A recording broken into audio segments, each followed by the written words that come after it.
Sou o Luiz Antônio, sou da Universidade de Uberaba também, sou professor, junto com os meus colegas aqui, falar um pouco sobre o tema de Vygotsky e Davidov, junto de uma disciplina que a gente teve com o grande professor Orlando. Eu vou ficar movendo para um lado e para o outro, e porque eu tenho vários monitores, fica mais fácil para mim. O meu tema foi a formação de conceitos na escola, pensamento empírico e o pensamento teórico. Foi feito um estudo baseado em biografias disponibilizadas por todo mundo, onde a gente fez uma reflexão entre vários aspectos da teoria de Vygotsky e alguns pontos de paralelo entre a teoria de Vygotsky e Davidov, seguindo orientações, o pensamento empírico e o pensamento teórico. Aqui a gente tem algumas literaturas que foram utilizadas, do professor Orlando, algumas de Davidov, Prestes e tudo mais. E o trabalho foi feito por meio de um estudo bibliográfico. Bom, aqui eu elenquei por meio de tópicos alguns dos pontos que eu gostaria de falar. Primeiro, o trabalho ele foi dividido em 2 capítulos. O primeiro capítulo foi a importância do aprendizado na escolar no desenvolvimento do estudante segundo Vygotsky. Vygotsky e o seu conhecimento dominante na área de psicologia. Vygotsky, ele tinha um profundo conhecimento na área de psicologia, entretanto, ele não ficou limitado nessa área, ele não se atrelou somente a ela. Um dos grandes pontos de Vygotsky foi a realização de novos estudos sobre a parte de aprendizado, de desenvolvimento humano, de comportamento humano, de relações psicológicas do indivíduo, tanto dentro quanto fora da escola. Ele estudou a complexidade e a diversidade da constituição psíquica do homem e ainda estuda as categorias específicas de sua construção teórica.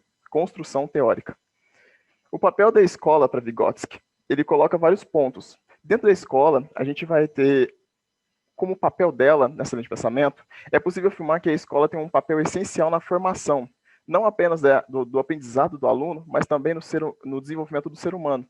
Então, para Vygotsky, tentar falar um pouco mais devagar, para Vygotsky, o interessante não era o aluno chegar na escola e aprender somente as matérias básicas, mas ele tinha que conseguir se desenvolver, que sair de lá como um ser pensante, um ser completo. Não bastava ensinar só o básico, só as matérias, deixar ele limitado dentro de uma caixa.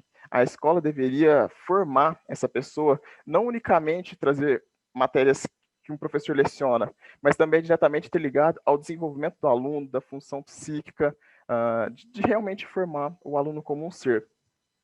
Quando a gente pensa em matérias básicas versus a cultura, a arte e a ética, é que para Vygotsky define que há aquelas que são chamadas de atividade guia. Atividade guia são as atividades mais importantes para uma faixa etária específica e elas têm uma influência no auxílio desenvolvimento psicológico de uma criança. Então, quando você pega uma criança, você passa algumas atividades específicas para aquela faixa etária, que ela vai acabar desenvolvendo aquela criança não só em critérios básicos, mas ela acaba por expandir o desenvolvimento psíquico dessa criança. E trabalhando nessa área do desenvolvimento de uma criança, de atividades guias e tudo mais, a gente entra numa das teorias mais famosas e mais conhecidas, que seria a teoria histórico-cultural. Na teoria, ele vem com o pensamento, e Vygotsky definiu a teoria histórico-cultural como uma teoria que defende o desenvolvimento ocorrendo através da relação do sujeito com o ambiente. Lembro de uma aula onde a gente comparava 2 pessoas, uma pessoa que vivia num ponto A, de classe alta, com uma pessoa que vivia num ponto B. Ou melhor, 2 irmãos que vivem juntos, e a forma como eles interagem com o ambiente acaba que molda muito a personalidade de cada um. Então, na teoria histórico-cultural, o fato do ser humano possuir uma consciência fará com que a interação dele com o ambiente não seja meramente natural, mecânica, mas que ela cause um desenvolvimento. Então, eu posso ter um irmão que mora aqui na mesma casa que eu, que a gente tem as mesmas oportunidades, que a gente frequenta os mesmos círculos de amigos, mesmo pai, mesma mãe, e a forma como ele se desenvolve, pela consciência dele com a minha, ser de pessoas diferentes, acaba que não é da mesma forma. Então, você pode dar para uma pessoa 99,9% de igualdade. Ela ainda assim ela vai conseguir interagir com o meio ambiente de uma forma diferente. Depois disso também a gente vai ver que como o ser humano ele acaba Só um minutinho. Estou apresentando aqui, pode fechar. Perdão aqui, que quando a gente está remoto. Bom, matérias básicas e o ensino fora do ambiente escolar. Assim, de acordo com essa teoria, ao ingressar na escola, uma criança começa a compreender os elementos básicos da consciência social. Então, quando você coloca uma criança dentro de uma escola, uma pessoa nos anos muito iniciais, acaba que ela não tem muita consciência do que ela é ainda. E isso vai passando e ela vai construindo por meio das amizades, de atividades guia, por meio da sua interação com aquele ambiente, um desenvolvimento. E para Vygotsky, na escola acaba se desenvolvendo tudo isso. Já vamos fazer um paralelo, que é um dos pontos do trabalho, foi fazer um paralelo entre a teoria de Vygotsky com Davidov. Para Davidov, ele considera já que não é suficiente que a aprendizagem escolar seja baseada em informações e fatos passados de forma isolada. O ideal para ele, segundo alguns trabalhos que a gente conseguiu buscar, é que a escola ensine o aluno a pensar de maneira dialética, através de um ensino que dê impulso ao desenvolvimento mental. O filósofo afirma em sua obra ainda que a aprendizagem leva o aluno a realizar o desenvolvimento. Então, meio que, para Vygotsky, uma pessoa ela vai se desenvolver. Ela, no contexto que você coloca, ela acaba se desenvolvendo. Para Davidov já é um pouco mais diferente, acaba que Davidov ele entende que você tem que proporcionar esse desenvolvimento para o aluno. E fazendo uma comparação entre as duas, a teoria de Vygotsky e Davidov, é possível identificar algumas semelhanças, como, por exemplo, a questão de não colocar desenvolvimento e aprendizagem como sinônimos, porém as diferenças entre as teorias têm caráter mais marcante.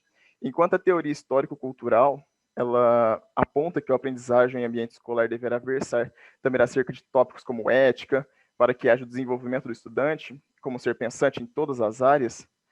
De acordo com Vygotsky, o ambiente, seja ele qual for, vai favorecer o ambiente psíquico. Então, a grosso modo, Vygotsky falava que um ser humano ele vai se desenvolver independente do ambiente. Para Davidov já era interessante pensar que é melhor você propiciar um ambiente de ensino completo para o aluno para que ele se desenvolva.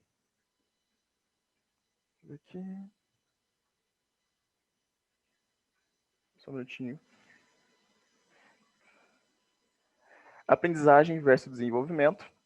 Foi um dos pontos que eu trabalhei. O sujeito como indivíduo, sujeito individual, foram um dos pontos trabalhados. Eu não vou passar todos os temas, a gente vai focar falando um pouco dos que eu acho mais interessantes, porque senão a gente também não vai conseguir finalizar no tempo e eu vou acabar me estendendo.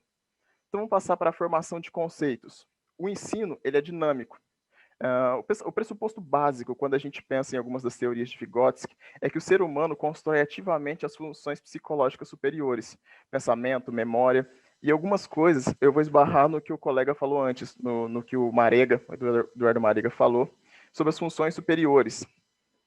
Lembro quando a gente falou de seres animais, outros que não têm funções superiores e que eles não conseguem se desenvolver, não conseguem pensar a longo prazo, não têm uma consciência em si do que eles estão fazendo, do que eles vão fazer depois. Eles pensam só no momento. Para Vygotsky, já o ser humano constrói ativamente essas funções a partir das relações sociais que ele mantém e que implica em considerar também os aspectos histórico-culturais.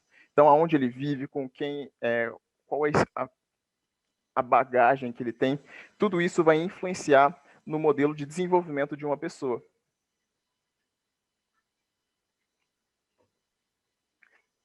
Para Vygotsky, a apropriação do conhecimento é um processo vivo, dinâmico, significativo e construído na interação entre o sujeito e o objeto de conhecimento.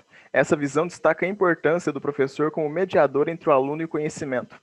Então, o professor, ele meio que ele posiciona um aluno em um ponto aonde ele mesmo consegue se desenvolver.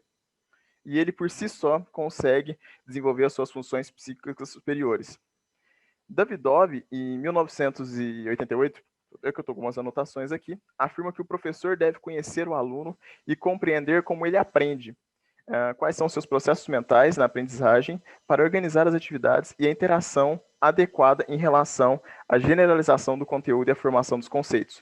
Então, para Davidov, não basta eu colocar um ser em um ambiente e ele vai se desenvolver.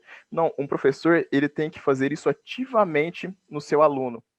Ele tem que trabalhar isso com o seu aluno, ele tem que moldar isso como individualmente, aluno a aluno, para que o pensamento e o resultado de abstrações que esse aluno vai ter nesse desenvolvimento ajude ele a se desenvolver. Falei também de o ser humano constrói ativamente as suas funções psicológicas superiores, e os conceitos espontâneos versus conceitos científicos, que também foi um dos pontos onde o meu colega, o Eduardo, falou, ele também trabalhou em cima, que é para Vygotsky, os conceitos espontâneos, os conceitos específicos, são assimilados de forma diferente. Então, muita coisa, vamos dar uma olhada aqui nas anotações sobre, enquanto primeiro são adquiridos de forma automática no cotidiano, por exemplo, andar até que nem tanto, mas muita coisa que você acaba aprendendo. Eu lembro de um exemplo que eu vi na aula, de um filho que senta atrás do pai no carro, e todo sinal vermelho, o pai para com o carro. O filho, então, ele entende que todo sinal vermelho, ele acaba tendo que parar o carro. Mas isso não foi ensinado, o pai não chegou. Ele assimilou isso de um conceito espontâneo. Ele viu o pai parando e pressupôs que todo sinal vermelho ele acaba parando.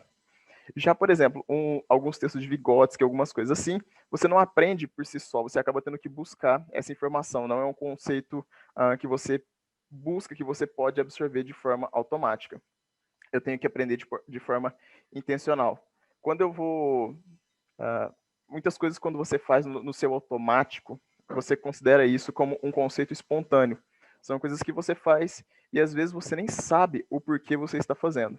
Já conceitos científicos, aprender Vygotsky, entender, o Eduardo também falou de participar dessa interação aqui em outra língua, eu tenho que me esforçar para conseguir compreender muitos dos termos que estão sendo utilizados. Então, não é uma coisa, é diferente para mim quando eu vejo uma apresentação em português e uma em espanhol, eu tenho que usar conceitos específicos de tentar decifrar o que é uma palavra no contexto. Eu tenho que ir atrás desse conhecimento para conseguir compreender o que todo mundo está falando aqui.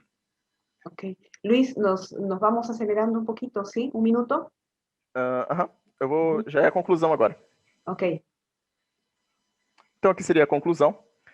Com base no estudo, foi possível notar a importância dos conceitos visto que o conceito de aprendizagem se encontra intrinsecamente ligado, cabendo ao professor a função de compreender o aluno e entender a melhor forma de ensinar. Mesmo os dois tendo discordâncias, eles entendem que a escola é um ambiente muito propício para isso. É dever da escola preparar o aluno para a realidade da sociedade contemporânea. A formação de conceitos na escola deve ser uma das bases de aprendizado. Com o conhecimento dos conceitos, o aluno conseguirá adquirir uma compreensão que vai além do mero aprendizado acerca de um conteúdo, sobre um prisma unitário, fixo, onde não há ligação com outros objetos. Desta forma, objetivou-se demonstrar, com esta pesquisa, sobre a necessidade de incentivar os alunos o pensamento teórico, utilizando técnicas de ensinamento adequadas, de forma a se ressaltar a figura do aluno como sujeito, para que o aprendizado seja potencializado e haja a devida formação de conceitos no ambiente escolar. Então, a grosso modo, a gente tem que... as duas teorias concordam muito no processo em que o aluno tem que se desenvolver, elas diferenciam um pouco em como ele se desenvolve, quais os termos utilizados, achando pontos positivos e negativos. Como era um trabalho de comparação, não tenho tantas opiniões, foram levantados só os dados. Também não vou me estender mais por causa do tempo.